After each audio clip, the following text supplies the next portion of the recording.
बहुत जानती हूं मैं इन वकीलों को। अपनी बात ऊपर रखने के लिए झूठ बोलने में जरा भी नहीं सोचते। तभी वहां जनक के ससुर आ जाते हैं। अरे भाग्यवान, क्यों बेचारे के काम को कोसती रहती है हमेशा। मैं भी तो था वहां जब ये आई थी तुझे रोटी खाने को बुलाने के लिए। सास को तो अब गुस्सा आ जाता है कि कैसे किसी ने बहू की साइड ले ली। अरे वाह जी वाह, वो तो मैं जानती थी कि कोई ना कोई गवाह तो ये पेश कर ही देगी। पर मैं तो अब सीधा खाना खाकर सोने जाऊंगी। मुझे आदत नहीं है किसी से बहसा बहसी करने की। पता नहीं कैसे ये वकील इतना दिमाग लगाकर खुद तो झूठ बोलते ही हैं, साथ में झूठे गवाह भी ले आते हैं। जनक को सास के ताने सुनने की अब आदत सी पड़ जाती है। एक दिन जनक वकील की ड्रेस पर काला कोट पहनकर कोर्ट के लिए निकल ही रही होती है कि अरे कहाँ चली काला कौवा बनकर। टोक दिया ना। अब कोर्ट तो वकील वाली ड्रेस पहनकर ही जाऊंगी ना।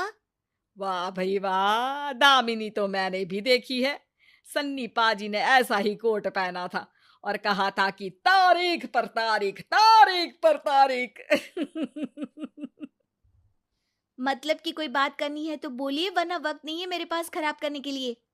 अरे पता नहीं तुझ में क्या देखा मेरे बेटे ने, सारा दिन वकीलों वाली बहस करती है, भोली भाली सास के साथ। अच्छा सुन, जो इतनी बहस मेरे आगे करती है ना, जरा अपने बॉस से कर ले, जो 1 साल भी ना हुए तेरी शादी को और काले कपड़े पहना दिए। अंदर जा और लाल कोट पहन कर आ, पता तो चले कि नई नवेली शादी हुई है। अरे माँ जी, कोर्ट में मेरा बॉस क्या करेगा? ये तो पूरे देश की ड्रेस है वकीलों के लिए। लेकिन सास तो ठहरी सास।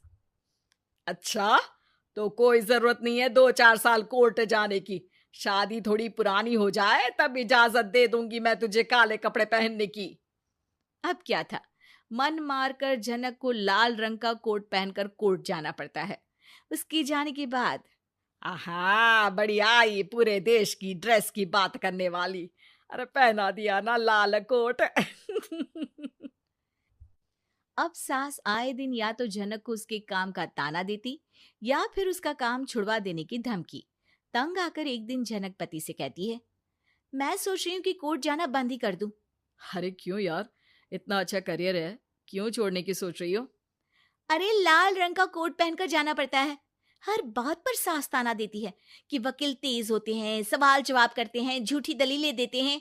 अरे तो ठीक है ना, वो जो कहती है अपनी समझ से कहती है, लेकिन तुमको तो पता है ना कि सच्चाई क्या है। जनक को पति की बात से हौसला मिलता है कि तभी घर पर कुछ लोग आ जाते हैं। अरे आइए पंच साहब, कैसे आना हुआ? अरे भाई साहब, सुना है कि आपकी बहू वकील है।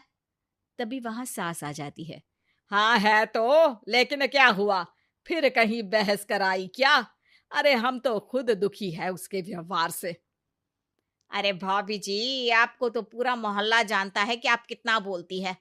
फिर हम यहाँ बहू रानी की कोई शिकायत नहीं, बल्कि अपनी परेशानी लेकर आए हैं। ससुर जी खुश हो जाते हैं। हाँ हाँ, मैं भी बहू को बुलाता हूँ। जनक वहां आती है, सबको नमस्ते करके बैठ जाती है। बहू रानी, हमारे गांव में बड़ी मुसीबत आ गई है।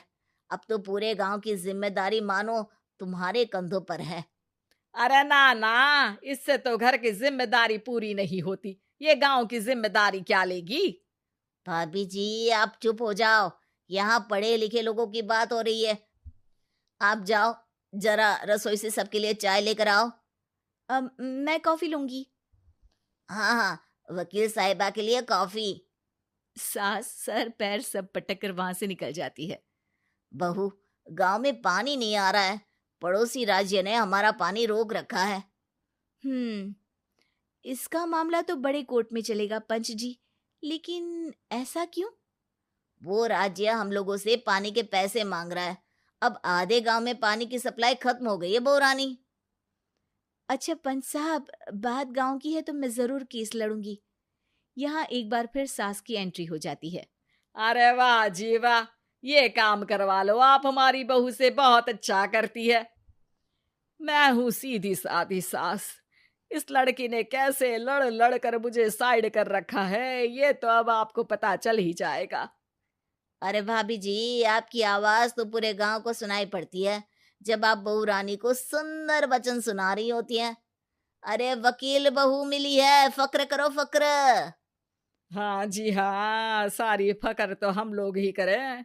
खैर, अब जो केस लड़ेगी और पानी गांव में आ जाता है तो पंच साहब लिख कर देना होगा कि हैंड पाइप में सबसे पहले मेरी बाल्टी और घड़ा भरेगा।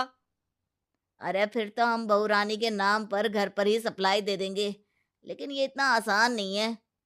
बहू, गांव के पास अभी वकील करने की भी पैसे नहीं है तो। अरे पंच साहब, ये मेरे गांव का मामला है, मैं आपसे एक भी पैसा नहीं लूंगी। सास को बहू की बात पर गुस्सा आ जाता है, लेकिन सबके जाने के बाद झनक मन लगाकर गांव की परेशानियों को दूर करने में लग जाती है। और वो दिन भी आता है कि झनक केस जीत जाती है। अरे आज तो प्लम्बर आकर घर तक पाइप लगा गया है।